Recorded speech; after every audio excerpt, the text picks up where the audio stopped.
If you want to try something fun with Outlook, try voting buttons. This is in the desktop version of Outlook.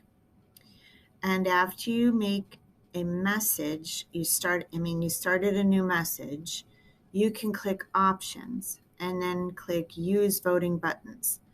So for example, what if you planned a meeting already and you already sent the invitation and everybody knows there's a meeting on Friday, but now you're going to bring pizza to the meeting? You can take a tally of who wants pizza and what kind.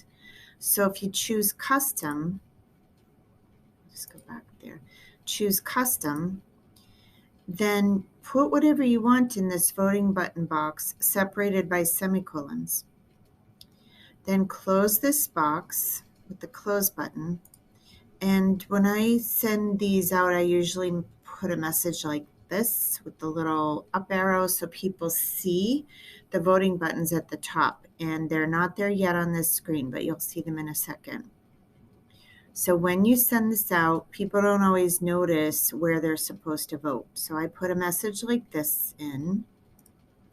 And then when they get the message, it says this message includes voting buttons. Click here to vote. And they have to click there. When they click here to vote, they get the choices and they can click on a choice and it will pop up with something like this that says send the response now and click OK.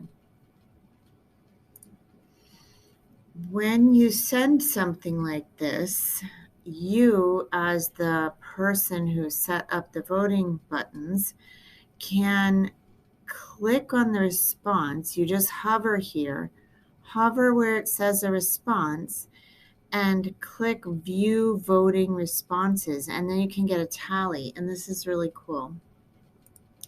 This is the tally. It's called the tracking table. So if you notice, it was called View Voting Responses, but it's actually called tracking. And when you are looking here, you get a tally. So you can see how many people want cheese or pepperoni or veggie, and you can get a whole lot of email cut down. So much back and forth eliminated. So this is a fun feature. Go ahead and try it.